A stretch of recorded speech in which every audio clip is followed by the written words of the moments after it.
it's fitting nonetheless. It's called Humble Yourself, and it's coming from the book of Philippians, second chapter, third verse. Let nothing be done through selfish ambition or conceit, but in lowliness of mind, let each esteem others better than himself. Humble, having or showing a modest or low estimate of one's own importance. We have lost our sense of humility. We have lost our sense of lowliness to the point where every conversation we have is focused on all the things we've done, the things we've said, and the things people have said to or done for us to exalt us. Excuse me. In light, we must be careful when we exalt ourselves or when we make ourselves more than what we really are, because we take God out of the equation. God should be first in our lives, not man, and certainly not ourselves. God is the rewarder of those who diligently seeks him, not man. And that's from Hebrews 11:6. I was in Sunday school, and the teacher said something that continues to stick with me. He gave me this example.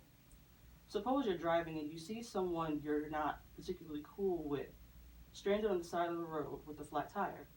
You decide to help that person out because you don't like the person, but you don't wish any harm on that person either. You act because of the love of Christ, but you don't have to go tell everybody what you did.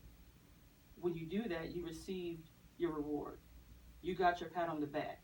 Whereas if you just did what you did and went on your merry way, God would recognize what you have done, and he would have rewarded you. Humility. We are not to say and do things to get accolades from man. We are to do things because of the love of Christ in us, and because we are to think of others just a little higher than ourselves. Humble yourselves in the sight of the Lord, and he will lift you up. And that's from James 4:10. Why exalt ourselves? There's only so much we can do or say to make ourselves seem spectacular. But if we are humble and remain humbled unto God, he will lift you up. He will exalt you. He will set you up, and you won't have to say a thing. When Jesus gave his life for us, he didn't do it so that his father would congratulate him and pat him on the back, like a father would his son after witnessing him making the winning touchdown in the football game. Jesus gave his life for us because of the love he had for us and the humility he had. He is the Son of Man, but his Father had a plan for his life, and that he would give his life to save ours. Now that's not a prime. If that's not a prime example of humility, I don't know what is. That's awesome. And it's so very true. Mm-hmm. When I say a prayer, I always end my prayer and I humbly, say thank you. Humbly say thank you. So, everybody, you're listening to T.T. Taylor. She is the author of the book, The Shofar of Poetry, sitting here in the studio live. And this book is awesome. Now, I'm putting you on the spot one more time. One of the things on my show is that I do food for thought. Okay. And I find positive things. If you saw our Facebook page, I post a positive thought every day.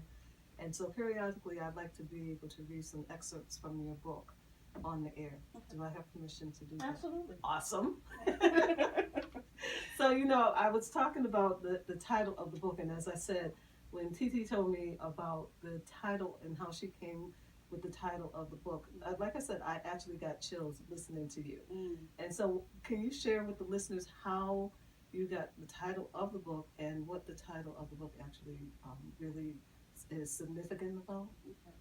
Well, the title came to me once again in a dream.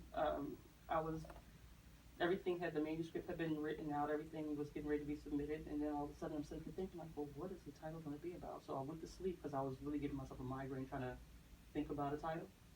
And I had a dream where it was this ram's horn, because that's what a shofar is. It's a ram's horn, and it's just being blown, and it's it was a long piercing sound, like it was a sound of alert, like it was a poignant sound to the point to where it woke me up. So I'm thinking about if that's supposed to be the title, and I sat on it for 2 weeks. And this was in the dream you heard that sound? Yes. Really?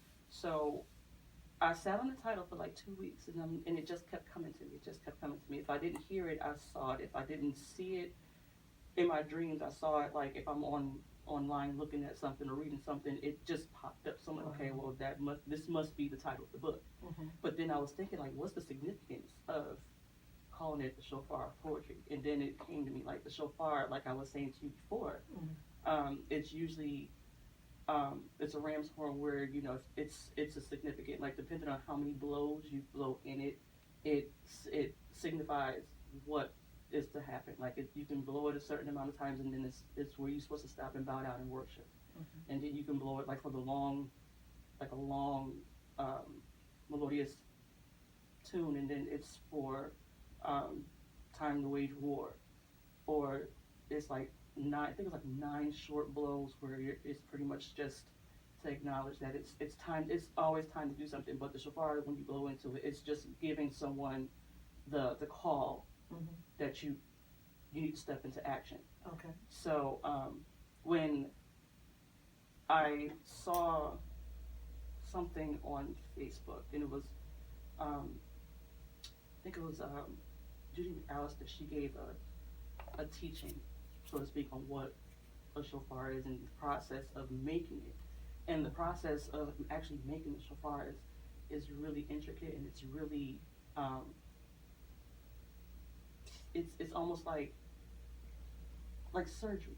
Okay. Because you have to you take the ram's horn, and then you have to take everything out of it. So you scrape everything from around it, and then you have to boil it either in really hot water or in hot oil. And then it pretty much takes all the insides of it out so that it's actually wiped clean on the inside. Okay. And then there's like another process to go through just so that you can be able to blow through it and it makes the sound that it's supposed to make. So when I really thought about the title of the book and the process that I went through to write it, because this was like a 2-year process.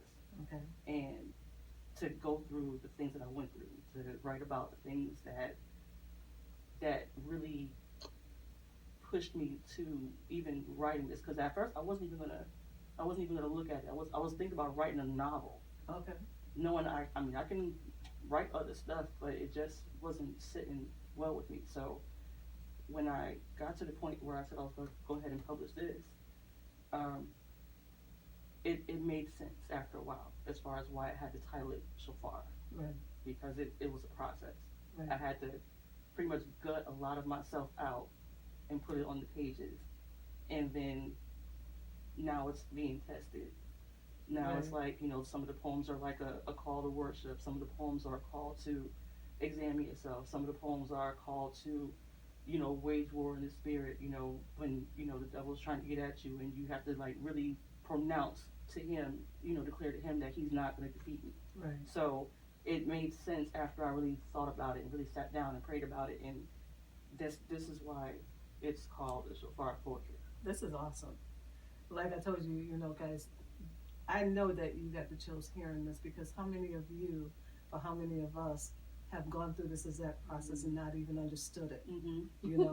And I always say that, whenever I have a challenge, I'm always like, Lord, what is it that you want me to do? What do you want me to learn? Because I'm not getting it. Right. And then you realize that all things that have come before have happened for a reason and a purpose that we may never understand or know, but it all comes together at some point.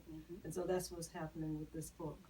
And so when you guys read this book, I'm sure that the things that TT has put in this book has been put in there designed to help other people go through the process that they're going through, right? It's exciting. 89.3 WRTC, you're tuned to Ronnie's Spirit. I am talking with the author TT Taylor here in the studio. So we're going to take a short break again, come back and talk about your event again, how they can get the book, and also, as I said earlier, we're going to be offering out the opportunity to win an autographed copy of TT's book. So it's going to be a very short break. Thought Power did some holiday PSAs to celebrate this beautiful season, and so let's hear a few of the Thought Power DJs and come back to talk with TT Taylor. So keep it locked to 89.3 WRTC.